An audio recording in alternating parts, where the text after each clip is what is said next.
Well, we've got an exciting study for you this evening, brothers and sisters.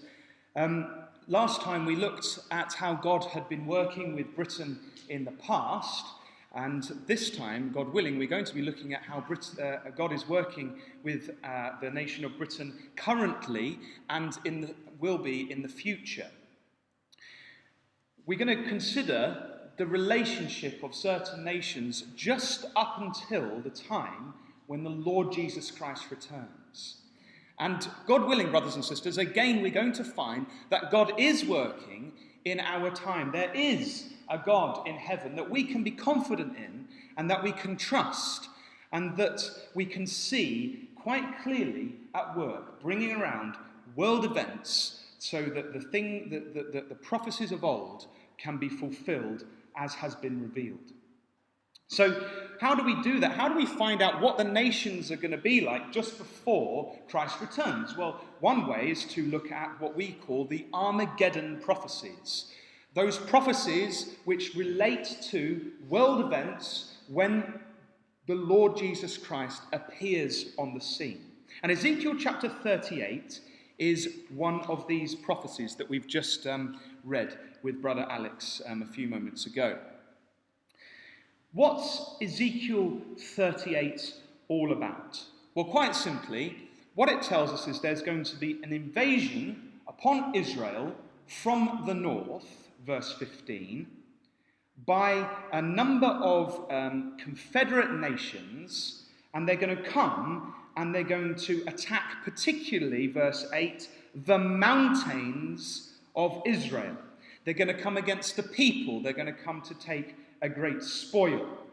And when we compare it with the other prophecies, which we call the Armageddon prophecies, Daniel 11, Daniel 2, Joel 3, Zechariah 12 to 13, Revelation 16, we understand that this is going to be the event just before Christ and the immortalized saints reveal themselves to the world and the kingdom age begins.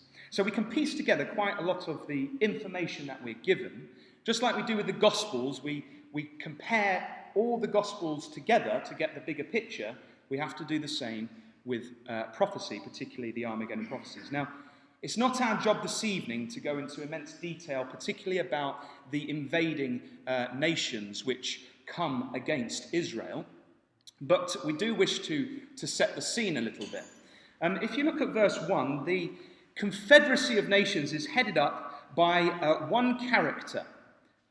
Son of man, set thy face against Gog. So we have this character of Gog, and it's thought that Gog would have been a character perhaps known by the people in Ezekiel's time, a great warrior from the north, a Scythian warrior, but that's by and by. So this is going to be a latter-day Gog, somebody like that ancient character of Gog. And it says there, he is from the land of Magog, the chief prince in the King James Version, or it's better translated, the Rosh of Meshech, Tubal, and prophesy against him. So we've got there a block of nations. We've got Magog, which if you do your research, you'll find that that's the area of Germany. So Gog is from Germany, but he's also the prince of Rosh, Meshech, and Tubal. Rosh is an ancient name for Russia, Tubal, Tobolsk, and Meshech, Moscow. So we've got somebody, so I always find this quite interesting as an aside, that we've got somebody who's from Germany who's a prince over Russia. And so that leads me to believe, at least, that perhaps we're talking here about a president who is from one area but is a chief over those other areas. If we go then to verse 5, we get more information about this confederacy of nations. We read of Persia, that's modern-day Iran. Ethiopia and Libya, they're African nations, northern African nations. And incidentally, you'll remember from the study last time that they're mentioned in Daniel chapter 11. We have Gomer, an ancient name for Gaul and France, and Togarmah, which is around the area of Turkey. So we have a pretty good idea of who's involved. You know, the other Armageddon prophecies that we've mentioned, they don't actually go into who the nations actually are. But here in Ezekiel 38, we get them identified. They are nations, ancient names for the nations that sit on these territories. And that makes sense, doesn't it, brothers and sisters? Because in Ezekiel's time, if he was talking to people and said, oh, well, the French are going to be involved, they'd be thinking, who on earth are the French? Because the French hadn't been invented back then. But the Gomer people had. So it's the names of the ancient peoples that were around at Ezekiel's time. And as we say, they come from the north, it says there in verse 15, and thou shalt come from thy place out of the north parts. Some versions render the uttermost parts of the north, that phrase there. And as we say, this does link in with other prophecies. But, brothers and sisters, this is not... there is another set of nations which is mentioned in this prophecy. I don't know if you noticed it when Brother Alex was going through, but if you look at verse 13, we read of another set of nations, not part of this invading confederacy, a set of nations who challenge this invasion. Look at verse 13. It says, Sheba and Dedan and the merchants of Tarshish, with all the young lions thereof, shall say unto thee, unto Gog, art thou come to take a spoil? Hast thou gathered thy company to take a prey, to carry away silver and gold, to take away cattle and goods, and to take a great spoil? And that's where we're going to head to in just a few moments to identify who Tarshish is. Before we do that, I just wanted to point out the fact that this is a latter-day prophecy. If you look in verse 8, it says there, after many days, thou, Israel, shalt be visited in the latter years. Thou shalt come into the land that is brought back from the sword and is gathered out of many people against the mountains of Israel, which have been always waste, but it is brought forth out of the nations, and they shall dwell safely, all of them. And then look at verse 16 again. And thou shalt come up against my people of Israel as a cloud to cover the land. It shall be in the latter days. And again, that's a phrase you can go through your Bibles and find out more information about that time period. But just from reading those few verses and reading this earlier, we can see what time period the latter days covers. In verse 8, we've been told that Israel's back in the land after a period of being scattered. In verse 11, we read that there's going to be this time when they're going to dwell safely. And the Jews are going to be there, dwelling without walls, having neither bars nor gates. In verse 12, we read how that they've come to take a prey and to take spoil and to take the goods of Israel. So Israel are going to be wealthy within this time period of the latter days. And also, in verse 8, we read about the mountains of Israel. And in verse 12 as well, it mentions that they're going to come against those that are in the midst of the land of Israel. So there's going to be controversy, brothers and sisters, on a particular area within Israel, the mountainous region in the middle, the West Bank region. And we can say, brothers and sisters, quite assuredly that many of these things have happened. Obviously, Israel are back in their land. The nation of Israel, the state, 1948, came to pass. Verse 11, we can't really say that they're dwelling safely without walls, bars or gates. There is a picture that I took a few weeks back of a modern kibbutz. And each of the, what's a kibbutz? It's a Jewish settlement. And each of the Jewish settlements in Israel, they all have this like yellow gate. And all the way around their villages, they have a wall or a fence that goes all the way around. So I don't think we can say that has actually happened. Something's going to happen to take those bars down. But that could happen quite swiftly, couldn't it? Within a few months, they could all be down. Verse 12, as we said, it talks about them being wealthy. And I don't know if you've been keeping up with the news, but Israel have had an amazing discovery, a vast wealth of oil fields just off their coast, which people believe is going to make them one of the most big players in the energy market in the years to come. So they are wealthy. And we know, of course, of the controversy over Israel at the moment, with Hamas scooting rockets across at them and all sorts, and particularly the problem with the Palestinians in the West Bank, where we have Jews who believe that the land is theirs, building settlements in an area which the international community believes they shouldn't be building them. So we have controversy over the West Bank area, the mountainous region in Israel.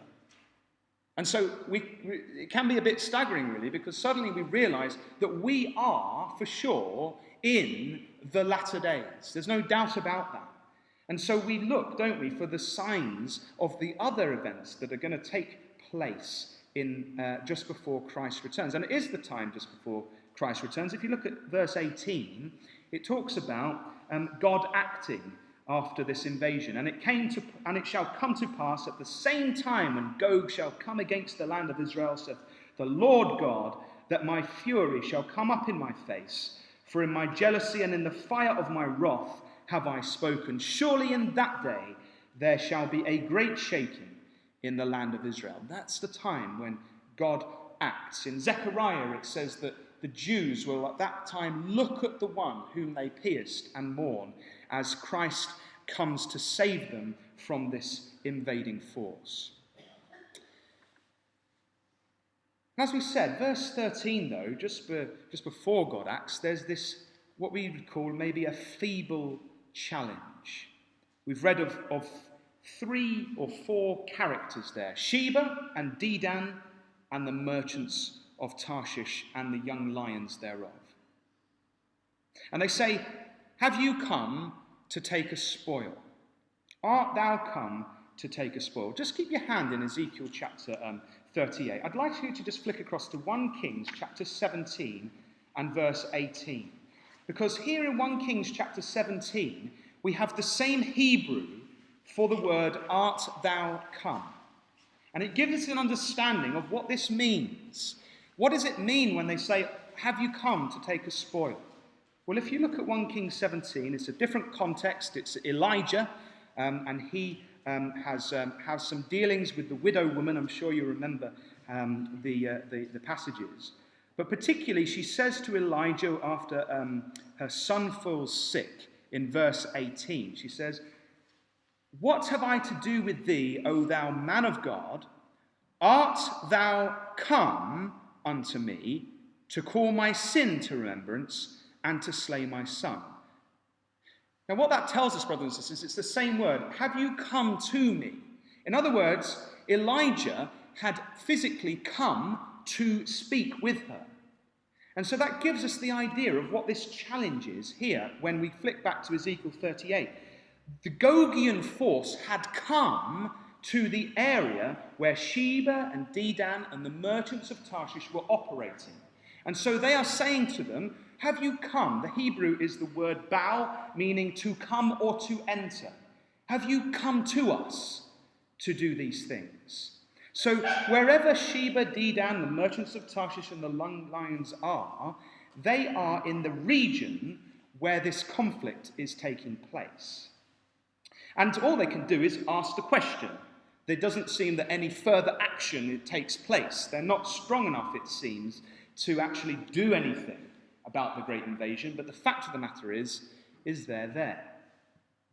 So who are Sheba and Dedan then? Well, we haven't got time, but we could go over to Genesis 10 and look at how they're descendants of Ham.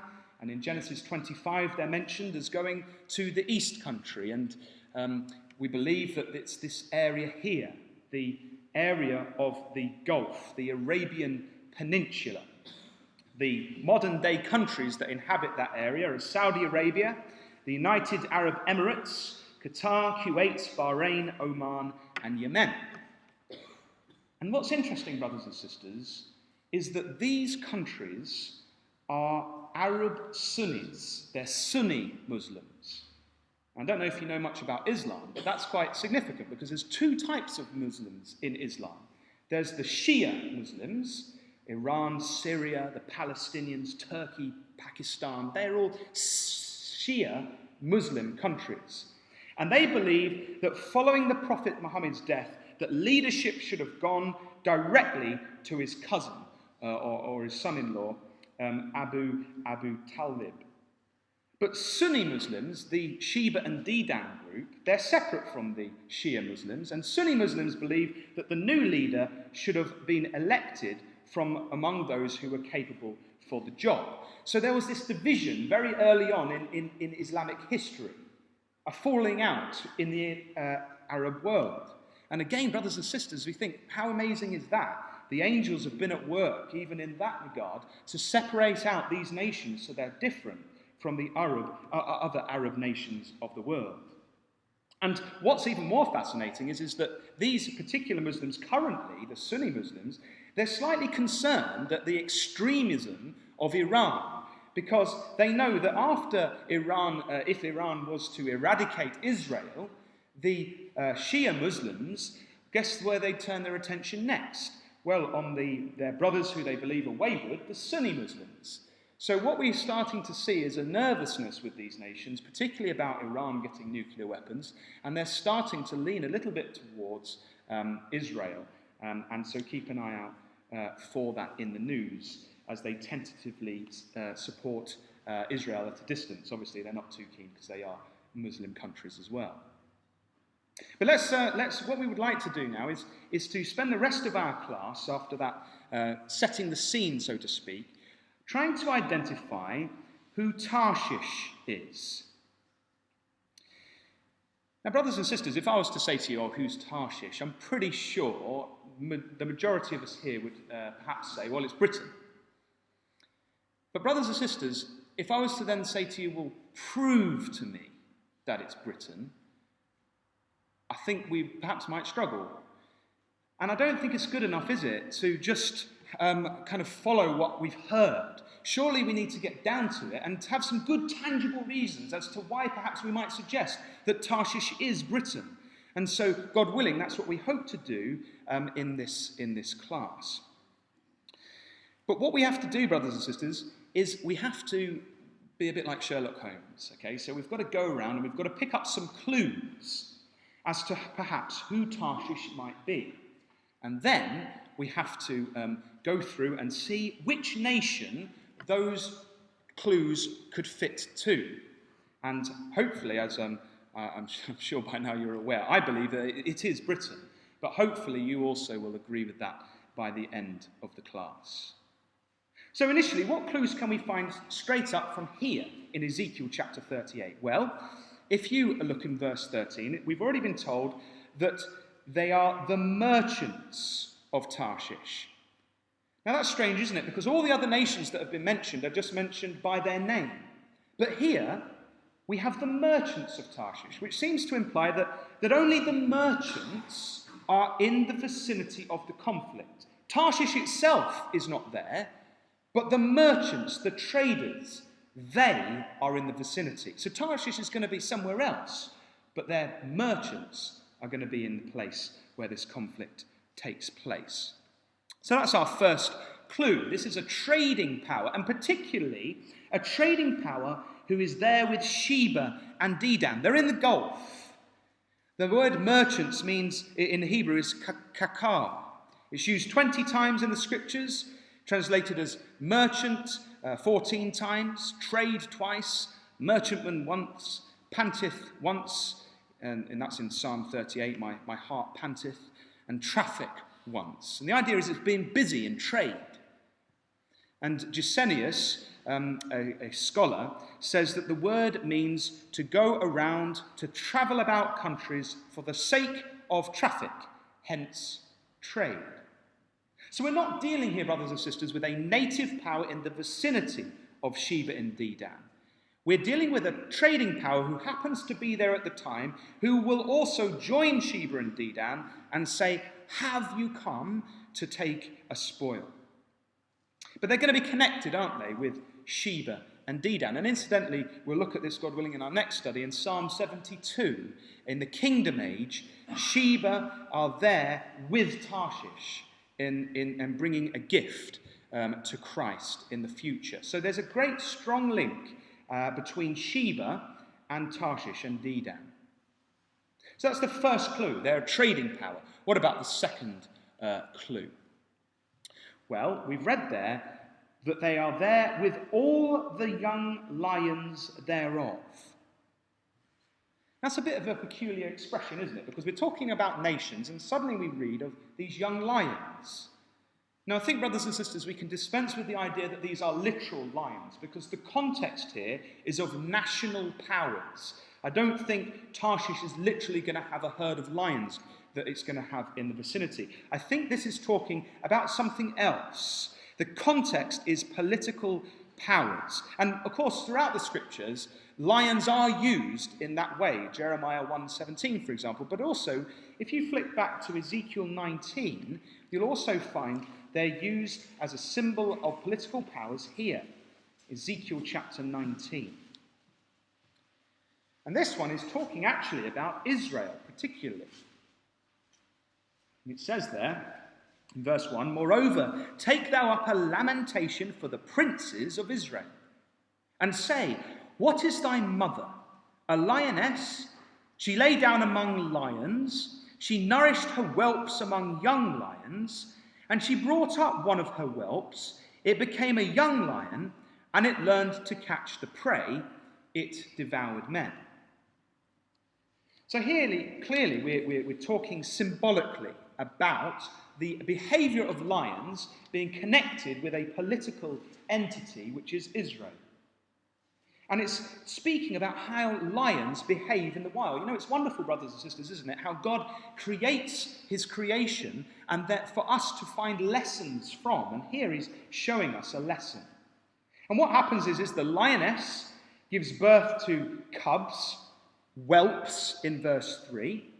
So they're like the baby lions, the little ones that look cute. And you think, I'd love to take one of them home. And then you think, crumbs, he's going to grow into a big ravenous lion, so I better not. So we've got lions, the lion cubs, little whelps. And then if you look at the progression, it says in verse 3, "It became a young lion." And that's the same word that we're dealing with in Ezekiel chapter 38. It is the Hebrew word kiphaya. And it's used 32 times in the scriptures. It's translated as lion 30 times, villages once, and young once. And what this idea of a young lion is it's different from a cub. It is an independent lion. And what happens is the males grow up and they leave the lion pride. They become independent. They come to almost start a pride of their own. And so they roam around on their own. And the idea is that there's a central pride that has this offspring of these young lions that are independent, and they are a power in their own right. And that's why, as we've said, it's translated as villages elsewhere, because it gives this idea of having a central point and then other independent power bases coming out of that central part. Someone has also suggested it perhaps is also the idea of a lion's mane. So you've got a central part, and then you've got these other areas coming out of it. And so Ezekiel chapter 19 uses this idea of course, as a young lion in relation to the leaders of Israel who had become independent powers in their own right and had started going about doing their own thing. But what does this tell us when we get back, and if we flick back now to Ezekiel chapter 38? Well, what it tells us is, brothers and sisters, if you look at the context, it's saying that these are the young lions that belong to Tarshish. So Tarshish is like a mother lion, and she's given birth to these whelps who have now grown up, they've become independent, and they are now young lions. They are capable of fending for themselves. And so what that tells us is that they're independent from Tarshish, but these are like, they come from Tarshish. So it's a colonial power. Tarshish has had offspring. So that's our second clue. We can't have, if you find a power that you think is Tarshish, if it doesn't have any demonstrable offspring, politically speaking, it is not Tarshish, because we have to have young lions. Tarshish is the mother lion, and its young lions are its offspring. Well, what about point number 3 then? What's our third clue? There's 8, by the way, you'll be pleased to know, and then we'll evaluate whether they fit with Britain. Well, another one is we're not going to have a great deal of time, so we're just going to flick through here. In Genesis chapter 10, we read of the descendants of Noah. And the Genesis chapter 10 has become known as the Table of Nations. And the idea is that all the ethnic and racial groups of humans can be traced back to the descendants of Noah, and particularly his three sons, Shem, Ham, and Japheth. And according to Josephus, this is how where they emigrated to. So you have Shem, who emigrated to the Middle East and Israel area. You have Ham, who emigrated over to Africa. And you have Japheth, who emigrated to Europe and parts of Asia. And so when you consider that, another identifying feature of Tarshish, who comes under the sonship of Japheth, when you read Genesis 10, verses 4 and 5, you'll find that, as I say, Tarshish descends from Japheth. So wherever Tarshish is, it's not going to be in Africa, and it's not going to be in the Middle East. You might recall, actually, we did actually quote Genesis 10, verses 4 to 5 in our last class, and it said there, in fact, let's actually go there, because I do want to make one point there, very briefly. So we're going to go to the Table of Nations. And we read of the sons of Japheth in verse 2, are outlined, and it says in verse 4, the sons of Javan, Elisha, and Tarshish, and Kittim, and Doadim. And notice this, brothers and sisters, by these were the isles of the Gentiles divided in their lands, everyone after his tongue, after their families, in their nations. That word isles is quite interesting. You know, it doesn't just mean an island. Gesenius says it means a maritime land, whether the sea coast or an island. So, again, we're not just looking for a descendant of Japheth, a nation within that pink area on the screen. We're looking particularly for either an island or a coastal region within that geographic area. Incidentally, in Isaiah 60, verse 9, and 66, verse 19, Tarshish is also mentioned in connection with isles. So that was clue number 3. What about clue number 4? We're not going to turn to these ones. I promise you. We've just put this on the screen. Tarshish is always connected to ships. So we read a lot of the ships of Tarshish. So there's some passages on the screen, as we say. We've got 2 Chronicles 9:21, Psalm 48:7, Isaiah 2:16, 23:1, 69, and then Ezekiel 27:25. We will turn to the Ezekiel one later. But the point is that this power of Tarshish is known as a maritime power. It's famous for its ships. It smells of sea salt. And whoever Tarshish is, it's not going to be a nation famous for land travel. It's going to be famous for sea travel. That was clue number 4. What about clue number 5? Well, clue number 5 is that it's located to the west of Israel. How do we come to that conclusion? Well, in Jonah chapter 1, and at verse 3, we read of how Jonah was told to go to Nineveh to give them a prophecy. And he doesn't want to, so he goes down and he wants to flee to Tarshish from the presence of the Lord. And so he goes down to Joppa and he finds a ship going to Tarshish. So what does that tell us? Well, it tells us firstly that Tarshish, from the land of Israel, by the way, Joppa is in that vicinity there. Tarshish, wherever it is, it has to be approachable via ship. So you couldn't just walk there, otherwise Jonah would have just walked to Tarshish. And he's looking to flee as far away from the presence of God. What a foolish idea. But he was still trying to do that. He was trying to flee from the presence of the Lord. So he gets on this ship in Joppa. And Joppa is the modern-day Jaffa, which is just near Tel Aviv, just on the coast, the west coast. So what does that tell us? Well, it tells us that if he was going on the west coast to go to Tarshish, and he finds a ship that's going to go there, that wherever Tarshish is going to be, it's going to be on the west side of Israel, and it's going to be accessible via the sea. So that was clue number 5, located to the west. What about this one? Can we turn, brothers and sisters, now to Ezekiel chapter 27. And this really helps to narrow down the playing field as to where and who Tarshish might be. So we're going to go to Ezekiel chapter 27.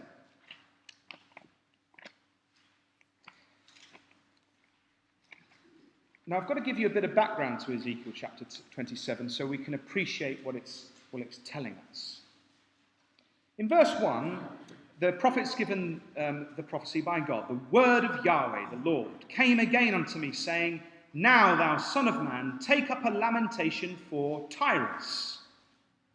So this is, Tyre is another name for Tyre, okay? Where was Tyre? Tyre was to the north. It's just off the coast of modern-day Lebanon today, to the north of Israel. And Tyre, the people of Tyre, were known as the Phoenicians in ancient times. They're not called that in the Bible, but they are the Phoenician nation. And they were famous for their trade.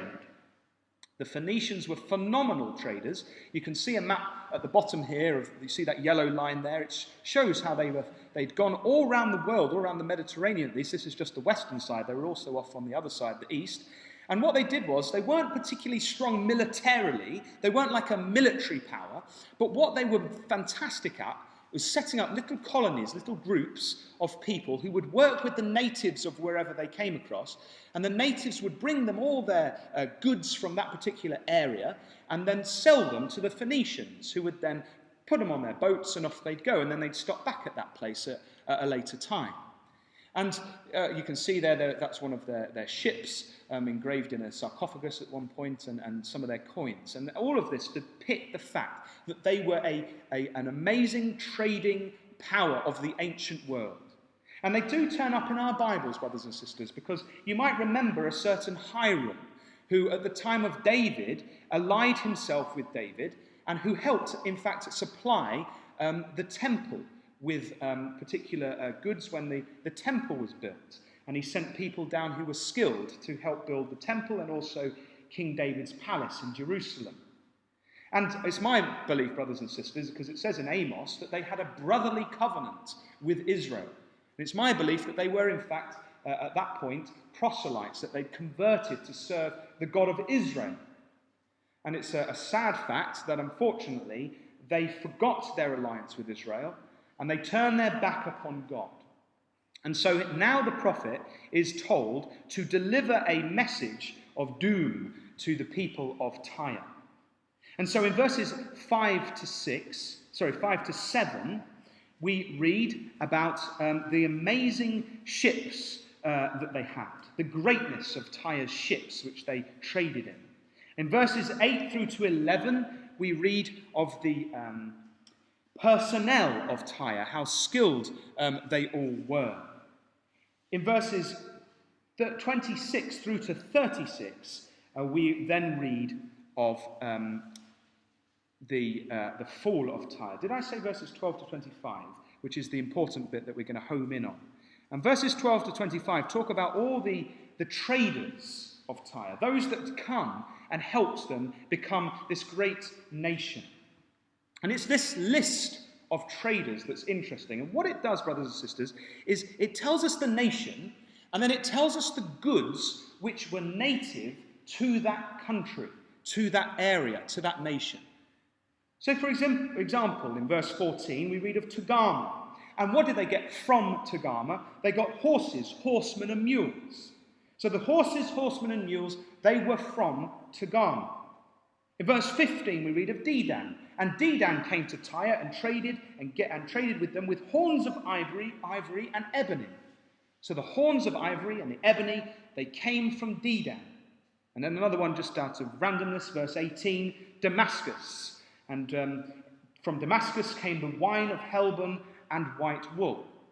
And what God says is, you think you're so great in the eyes of all these people, well, because you've disobeyed me, they're all going to be absolutely astonished because your city, your great city of Tyre, the headquarters, is going to be obliterated, which of course occurred when Nebuchadnezzar came down, and then later Alexander the Great finished off the job, building that causeway into their island and completely destroying it.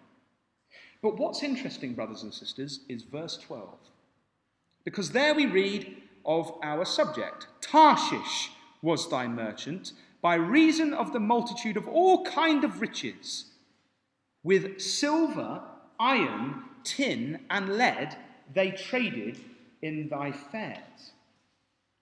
And what does that tell us, brothers and sisters? Well, logically, it tells us that these were the native goods of Tarshish. Tarshish came to Tyre and gave them silver, iron, tin, and lead. So whoever Tarshish is, whoever you suggest Tarshish is, they have to have these metals in them. And you have to demonstrate that those metals were traded with the ancient Phoenicians. And we'll come on to that in a little bit, God willing. So that's another massive identifier, because these metals, they're not found everywhere. In fact, tin, I think, is only found in about 4 or 5 places on the planet. So that limits us quite a bit as to where Tarshish actually is. If you actually glance down, look at verse 25. It mentions there that the ships of Tarshish did sing of thee, Tyre, in thy markets, and thou wast replenished and made very glorious in the midst of the seas. And this brings us on to another identifying aspect of Tarshish. Again, we've got the connection with Tarshish and the sea, but we have here an indication that Tarshish was the one who replenished Tyre. So it was the ships of Tarshish which actually helped to carry goods back and forth throughout all these countries so that Tyre could become wealthy. In other words, the ships of Tarshish traded in all these areas and brought their goods to Tyre. And at this point, brothers and sisters, I wish to spend a little bit of time, it's slightly off subject, but dealing with the topic of Eastern Tarshish. It's been suggested, well, let's just turn there, just flip back to 2 Chronicles chapter 8. You see, it's been suggested in the Brotherhood that perhaps there is actually 2 Tarshishes, 2 bases, 2 places we could call Tarshish. And I'm not actually sure that we need to necessarily come to that conclusion from the verses we're about to look at. So if you look at 2 Chronicles chapter 8, verse 17 says, and this is now we're going back to the time of Solomon, okay? So this was about 900 BC, if my memory is correct. Ezekiel's written around 600 BC, so it's written perhaps 300 years before the time of Ezekiel. And it says there that Solomon went to Ezion-Geber and to Eloth at the seaside in the land of Eden. And Huram, that's Hiram, the Tyre chap that we were talking about earlier, the king of Tyre, he sent him by the hand of his servant ships, and servants that had knowledge of the sea, and they went with the servants of Solomon to Ophir, and took thence 450 talents of gold, and brought them to King Solomon. And it's quite clear that there was a port built in Ezion-Geber. It's in modern-day Eilat in Israel, right down the south by the Red Sea down there, not to the west, to the south. And so that's where the port initially was. But then if you flick over to chapter, what are we doing next? Let me just remind myself. Chapter 9, verse 20. We read these words. Chapter 9, verse 20. And all the drinking vessels of King Solomon were of gold, and all the vessels of the house of the forest of Lebanon were of pure gold. None were of silver. It was not anything accounted of in the days of Solomon. For the king's ships went to Tarshish with the servants of Huram. Every 3 years once came the ships of Tarshish, bringing gold and silver, ivory and apes and peacocks. Now, it depends how we read that, brothers and sisters, because if you read it as with a break between Huram and every 3 years, it doesn't actually say an awful lot about where Tarshish might be. But if we read it as a continual paragraph, which obviously isn't in the Hebrew, there could be a break or not in the Hebrew, then perhaps it indicates to us that Tarshish, wherever Tarshish was, contained gold, silver, ivory, apes and peacocks. And those are, particularly peacocks and apes, they are famous from coming from India. And so the suggestion has been that if they've gone to Tarshish for those goods, that there's an eastern Tarshish, as well as another Tarshish that gives metals. But just read it again, brothers and sisters. For the king's ships went to Tarshish with the servants of Hiram. Stop. And then, every 3 years once came the ships of Tarshish, bringing gold and silver, ivory and apes and peacocks. So it doesn't necessarily mean that they went to Tarshish from this port, necessarily. But I'll tell you another verse that does seem to indicate that. If you go over to chapter 20 and verse 36, we read this time of King Jehoshaphat, king of Judah. And at verse 36 it says that Jehoshaphat joined himself with Ahaziah, him, to make ships to go to Tarshish, and they made the ships in Ezion-Geber, which is down the south, which again has led some to believe that maybe if they're going to go from to Tarshish from that area, that Tarshish must be in the east. But brothers and sisters, I just want you to consider this quote from Herodotus, who wrote 440 BC, okay, so around 450 years later. He says, Libya, and he means Africa, Libya is washed on all sides by the sea except where it joins Asia, as was first demonstrated, so far as knowledge goes, by the Egyptian king Necho, 600 BC. But that doesn't necessarily mean, brothers and sisters, that it wasn't demonstrated before that, and I'll come on to that. Who, after calling off the construction of the canal between the Nile and the Arabian Gulf, yes, the Suez Canal is an ancient project, sent out a fleet manned by a Phoenician crew with orders to sail west about the return to Egypt and the Mediterranean by the way of the Straits of Gibraltar. That's Spain up that side. And he says, the Phoenicians sailed from the Arabian Gulf into the southern ocean, and every autumn put in at some convenient spot on the Libyan coast, sowed a patch of ground and waited for next year's harvest. Now listen to this, brothers and sisters. Then, having got in their grain, they put to sea again, and after 2 full years rounded the Pillars of Hercules, that's near the Straits of Gibraltar, in the course of the 3rd year, and returned to Egypt.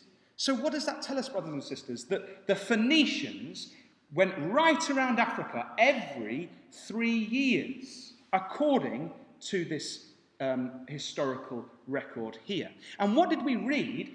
Just flick back to 2 Chronicles chapter 9. We read that the ships of Tarshish, the king's ships went to Tarshish with the servants of Hiram. Pause. And separate to that, we're suggesting every 3 years once came the ships of Tarshish, bringing gold and silver, ivory, apes and peacocks. So it's interesting we've got this connection. And what this is telling us is they actually went all the way around Africa in 3 years. And it seems a bit insane to me to suggest that it took them 3 years to get to India and back, because obviously that's hardly anything when you consider the fact that they'd have had to go all the way around Africa. And so my suggestion is that they went round Africa, but stopped in at India, and perhaps they stopped in at other places in this main trade route as they went around, pulling in from time to time to sow crops, and then coming back round again to the Middle East area. And so it seems to me, brothers and sisters, that it doesn't necessarily mean that we have to find another place for Tarshish in the east, because it's quite, you could sail from the south around Africa and possibly into the area of Britain, which we'll come on to in a minute, and then back again in 3 years in ancient times. We can't be certain, can we, about what it said about the apes and the peacocks, because it just says that they bring the apes and peacocks, the Tarshish power does. But what we can be certain of is the passage in Ezekiel that specifically tells us that tin and lead and iron and the other one, which I've forgotten, comes from Tarshish. So that's just a slight aside, but it gives us another clue that's attached to this. It trades in global markets. It could easily pick up things from ivory from Africa or from peacocks from India and still remain in the West. And the final clue is the takeover from Tyre. Can we quickly turn to Isaiah chapter 23? So as we say, Tyre was that great Phoenician capital, and it traded, didn't it, and all over the place, and famous for its ships and trading. And as we've said, God brought a punishment against Tyre. And if you look at verse 6 In Isaiah 23, again in verse 1, in fact, the burden of Tyre. It's all about Tyre, connected with the ships of Tarshish. But then in verse 6, Tyre is told, after its destruction, to pass over to Tarshish. How, ye inhabitants of the isle, is this your joyous city whose antiquity is of ancient days? Her own feet shall carry her afar off to sojourn. So what does that tell us then? Well, it tells us that after the destruction of Tyre, the Phoenician power, that the Phoenician influence would eventually transfer itself to Tarshish, wherever Tarshish was, and that Tarshish would take over from where Tyre left off. And it also tells us that Tarshish is afar off from Tyre. It was a long distance away. So we would expect then that whoever Tarshish was, it should be demonstrated that they've taken over from the ancient Phoenicians, that perhaps they took over from this ancient trade route, and as we say, go on up, as we saw from the other diagram I showed, that the Phoenicians were going up to Britain at that time. Whoever Tarshish is takes over that trade route. So just a very brief recap, and then I want to see who fits. We've just seen 8 clues from the Bible, and whoever we suggest Tarshish is, it has to fit with all 8. It's a trading power operating in the region of Sheba and Dedan. It's a colonial power. It's descended from Japheth and is an island or coastal power. It's a maritime power. It's located to the far west of Israel. It's a source of silver, iron, tin, and lead, and traded with Tyre of old. It trades in global markets, and it would take over from the trade of the ancient Phoenicians of Tyre. So who fits then, brothers and sisters? I'm pretty sure the only country that fits all 8, the only nation, is the British. Other nations might have 1 or 2 which might connect. So, for example, Spain, you can get all those metals in the north of Spain, but then Spain you can't really call a maritime or a colonial or a trading power operating in the region of Sheba and Dedan. And so if we keep these things in mind when we understand from the Bible, it will save us from coming up with some wild and wonderful ideas as to perhaps who Tarshish might be. I just want to show you how perfect Britain fits. And this is where we're going to look at a few, some history, but also some modern events. We've got to demonstrate that Britain's operating in the area of Saudi and Arabia and the Gulf. You know, it's very recently that David Cameron, on November the 5th, I think it was the 5th that he visited actually, that he visited Saudi Arabia, here from the Financial Times, in the next leg of a Gulf tour aimed at boosting trade and investment. Exports to the 6 states of the Gulf Cooperation Council, Saudi Arabia, the United Arab Emirates, Qatar, Kuwait, Oman and Bahrain, rose 18% in the past year, according to the Foreign Office. So this is telling us that Britain is in the region of the Gulf. And look at this. I went on the Foreign and Commonwealth Office website to see what they were saying, Britain was saying about the Gulf area. And it says that we want the UK to be the Gulf's commercial partner of choice. British businesses and expertise has much to offer the region. An estimated $2.2 trillion in infrastructure projects is currently planned or underway in the region. Now, don't you think that's amazing, brothers and sisters? Here we have Britain, a trading power, operating in Sheba and Dedan in quite a powerful way.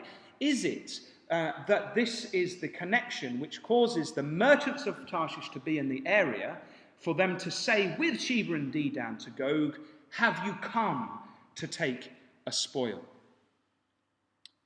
What about Britain being a colonial power? Well, I'm sure I don't have to really over-egg this one.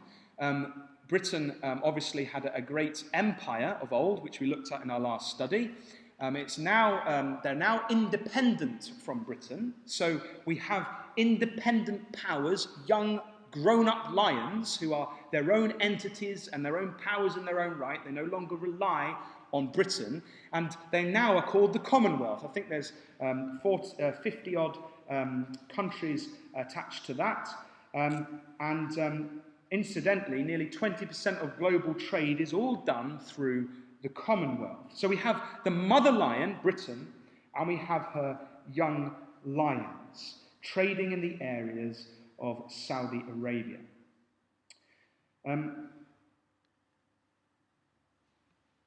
Incidentally, that's a plaque if you go in the Lace Market just above the living room restaurant. We've just had the Diamond Jubilee of our Queen now, haven't we? Or the Queen of Britain now, not our Queen, but you know what I mean. And here's one that was 60 years ago for Queen Victoria, and it's interesting to show how that all of these countries at that time were connected with the mother lion. And you'll notice the little lions around the side. It's a symbol Britain's adopted over the years. And so now we see them independent. But before that, they were all under the government of Britain. And again, as we mentioned, this is very much a symbol. We don't hinge our argument on this, brothers and sisters, but it's just interesting, isn't it, to consider the British and how they have identified with the lion over the years. Market Square, we have lions guarding the Market Square. Trafalgar Square in London. London's full of lions. Ask my dad, he's got tons of pictures of lions everywhere. If you're a mother or anyone, in fact, who likes eggs, you'll notice lions stamped on British eggs, particularly mothers. Mothers notice that kind of thing. Stamps and coins and all sorts of things. Britain has identified themselves with a lion, and particularly, incidentally, in wartime. Look at this amazing poster. The empire needs men. We've got a lion, we've got young lions, and it even says Australia, Canada, India, New Zealand all answer the call, helped by the young lions. The old lion defies his foes. Don't you think that's amazing, brothers and sisters? It's almost like the angels saying, if you understand who Tarshish is, then here are some encouraging pointers to confirm that fact. But as I say, let's not misunderstand it. We're not hinging our argument on these things, but we're just saying it's interesting to see the angels at work helping us with these things. We mentioned it was clue number 3, a descendant from Japheth, and obviously Britain does fit into that area. A maritime power. Does Britain fit? Yes. A very strong, obviously, maritime power. British Ports Association, the UK economy is the 4th largest in the world. Its ports play a vital role by handling over 95% of UK import and export tonnage. In 2010, the value of trade through British ports was around 340 billion. Ports have throughout history been a place where goods and people arrive or leave the country by sea. The UK port industry, by virtue of our long coastline and maritime history, is the largest in Europe, handling over 500 million tonnes of freight in 2010. It is indeed a maritime country. So that fits. Well, obviously, point number 5 fits as well, located to the west of Israel, as we noted from Joppa. And the next one is something we're just going to have to do a bit of geology on, and a little bit of history as well. So bear with me. In this section, the clue was that it's a source of silver, iron, tin, and lead. So we have to demonstrate a few things in regard to this particular clue. We can ask some questions. So the first question is does Britain naturally have these resources? And then I think we should ask, is it reasonable that these were, to believe that these were mined in ancient times? Because that's another thing we'd have to demonstrate. And finally, we have to then demonstrate any evidence to suggest that these were traded particularly with the ancient Phoenicians of Tyre, so that it can all tie in with Ezekiel chapter 27. And as we say, we think this is a real clincher in terms of who Tarshish is. In a word, does Britain have silver, iron, tin, and lead minerals? In a word, yes. And I didn't know much about how minerals were mined. I don't know about you, but since doing this research, I understand how it worked. What happened was when the Earth's crust is full of like layers of stone, and when that splits under a great pressure, different other minerals and perhaps like shells from fish and from crabs and stuff go in. They are crushed and produce what's called minerals. And so these minerals, if you take them out of the Earth's crust and melt them at about 1,000 degrees, the rock will basically disintegrate, but out will drip the metal that you want, which is quite amazing, really. So there's a whole process in there. And in ancient times, it's most probable to assume that in Britain, These metals were readily available on the surface, these minerals. So these ancient peoples would have just chipped away from the surface and got them. And then as time's gone on, obviously they've all been covered over, and so they now have to be mined. And interestingly, obviously we've got tons of mines, particularly in Cornwall. The ancient word for Britain comes from the Celtic, the land of metals, or in the Syriac, Baratanak, the land of tin. And incidentally, the Phoenician mines, the Phoenician word for Tarshish conveys the meaning of metal refinery. So the name Britain today seems to link in with this idea of being a land of metals. And this is a map of British bedrock. Now, you might have been aware that last week we were in Derbyshire, and I bored Ruth silly by taking her to the Peak District Mining Museum. And there you can see whole crates of all different minerals from around the country. And I happen to just pick out here the ones which relate to our study. Britain does have minerals for iron, lead, tin, and silver. And you melt those down and out drips the metal that you require. It does have them, so that fits. But what about the next question, which I think we need to really answer? Is it reasonable to believe that these were mined in ancient times? Well, here on the right-hand side, we have a map by a historian who's identified all the ancient Roman sites where they mined for various metals. Now, history really began with the Romans. We don't have an awful lot from the time of the Phoenicians at all to confirm or deny it, but history starts, as we say, recorded history starts. So we can see that around 43, 50 AD, this is why Britain became useful to the Romans, and perhaps it's why the Romans crossed the Channel and invaded the southern part of Britain.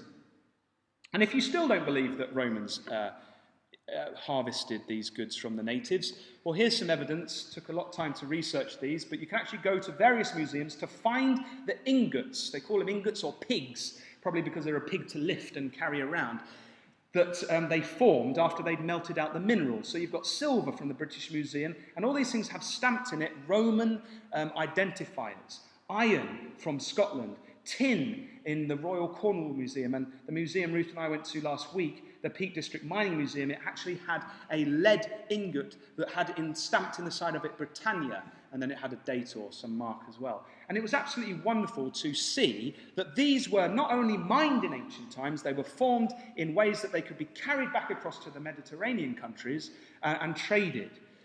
And here is another source of evidence where Professor John F. Healy, who's a lecturer at Manchester University, he identified all these sources of Roman ore, that's those mineral metals, and incidentally for the 4 that we're looking at, Britannia appears in his list as well. So it's fantastic, isn't it, brothers and sisters, to see that these metals were indeed mined and carried across in those days.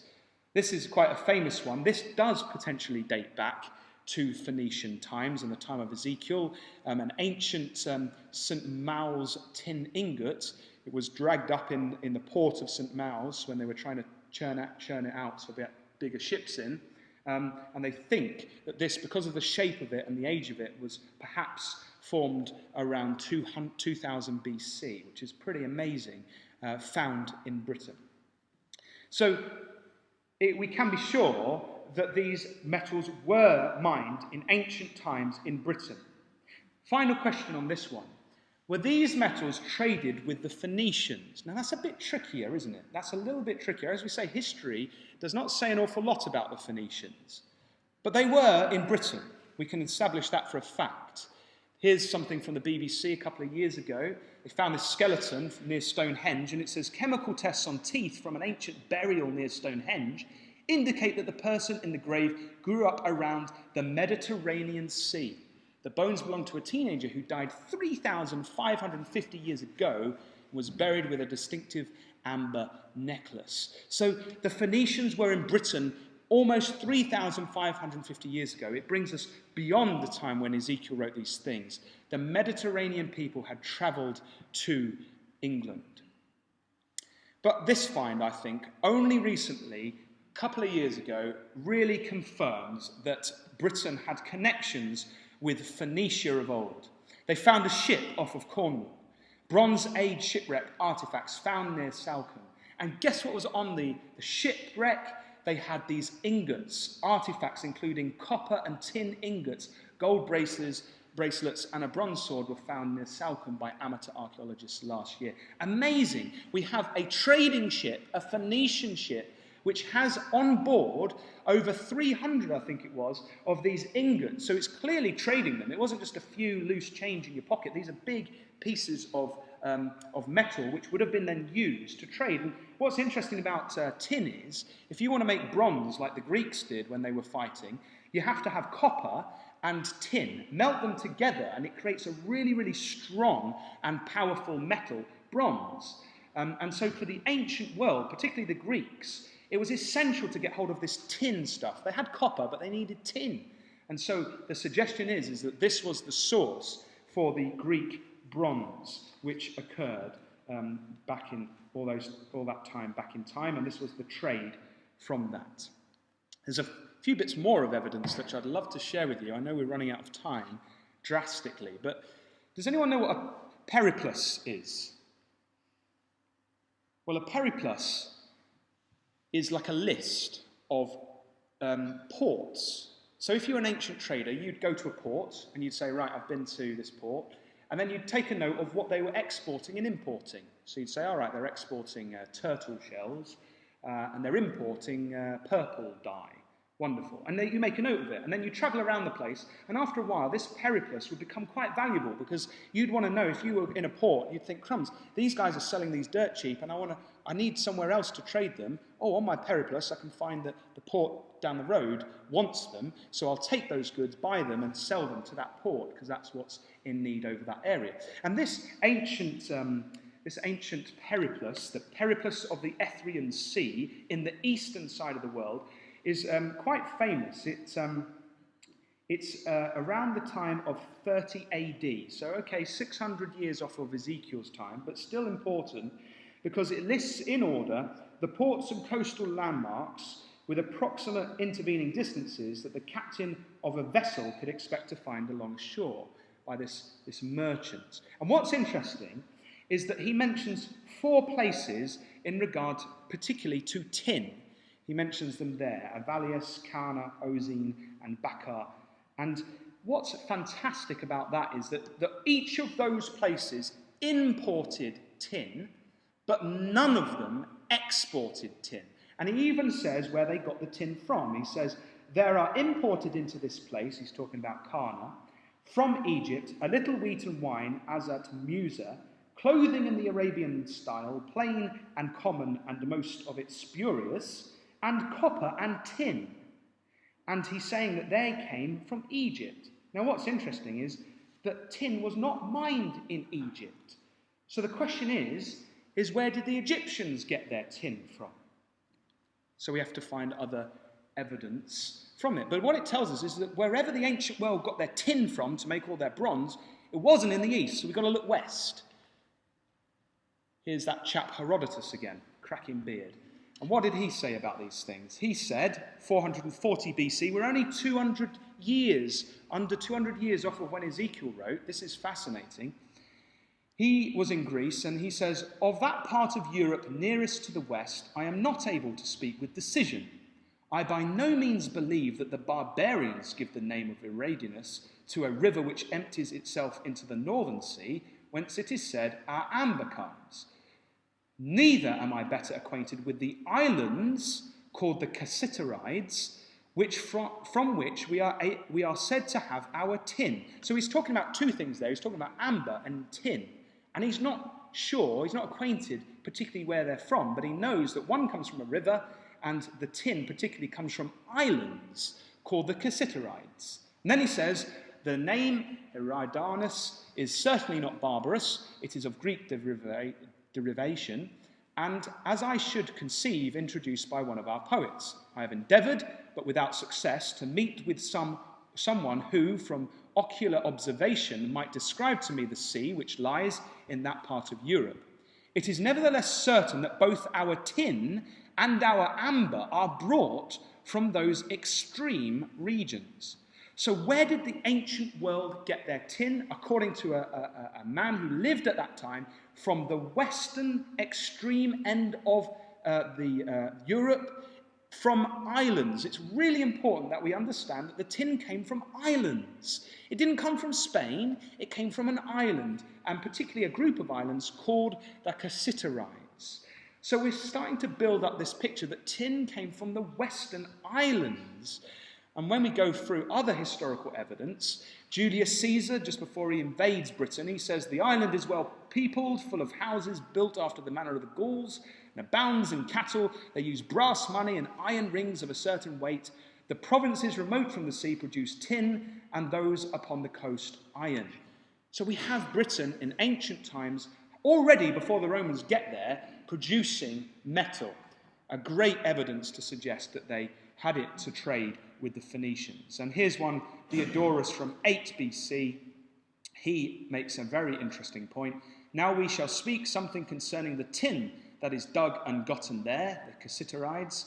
They that inhabit the British promontory of Belrium, I think that's a place in Cornwall, by reason of their converse with the merchants, are more civilized and courteous to strangers than the rest. We're a bit uncivilized up here in the Midlands. He says, these are the people that make the tin, which with a great deal of care and labour they dig out of the ground, and that being rocky, the metal is mixed with some veins of earth, out of which they melt the metal and refine it. Another piece of evidence, brothers and sisters, that Britain was trading and using metal. Last historical quote.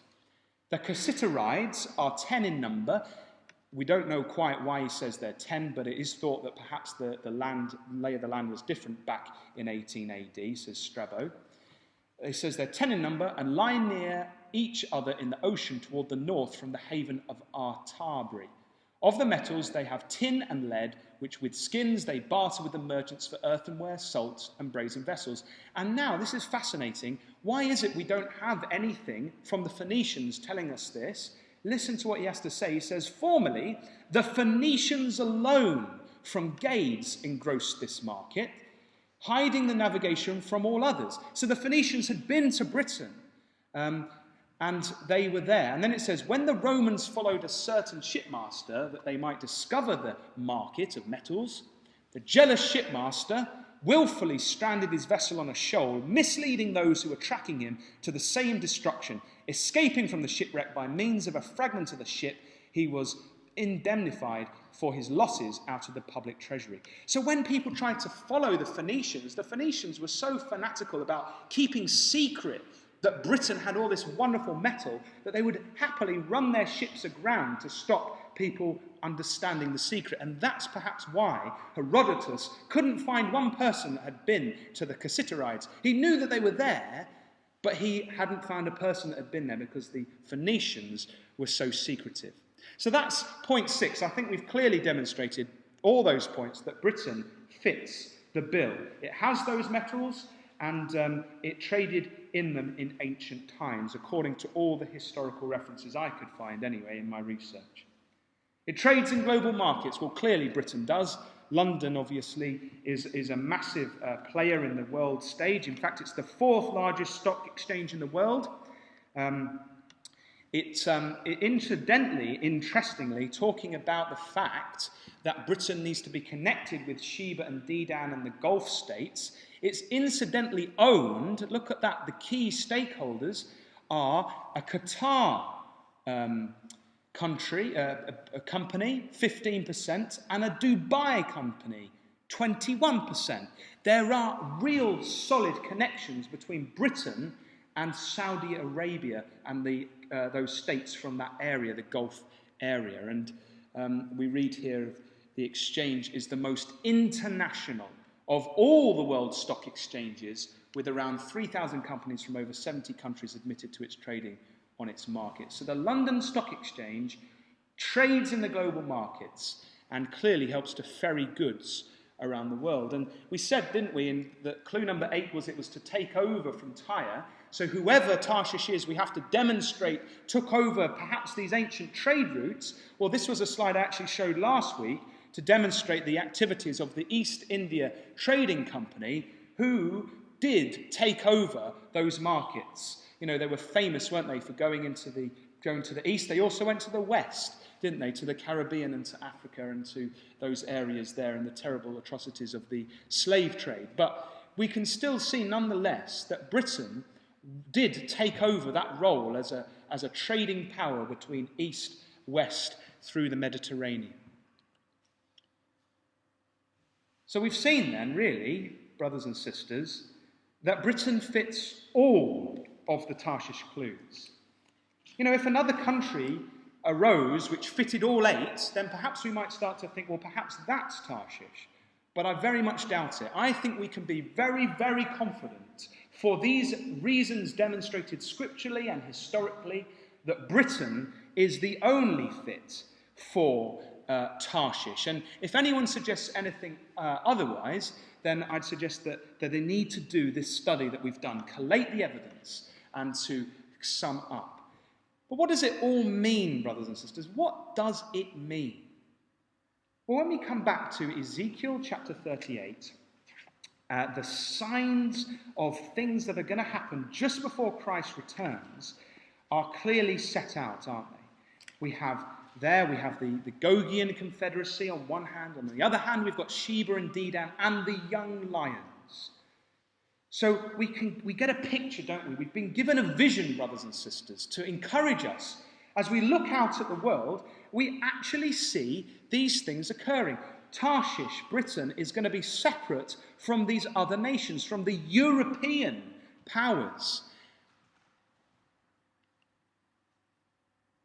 It's going to be operating in the area of the Gulf. Look at this. This was only the 15th of September this year. An armada of international naval power massing in the Gulf as Israel prepares an Iran strike. An armada of US and British naval power is massing in the Persian Gulf in the belief that Israel is considering a preemptive strike against Iran's suspected nuclear weapons program. Western leaders are convinced that Iran will retaliate in any attack by attempting to mine or blockade the shipping lane through which passes around 18 million barrels of oil every day, approximately 35% of the world's oil traded by sea. A blockade would have a catastrophic effect on the fragile economies of Britain, Europe, the United States and Japan, all of which rely heavily on oil and gas supplies from the Gulf. So we have Britain in the area. These are vital supplies for the British economy. And so we have them moving into position to defend it.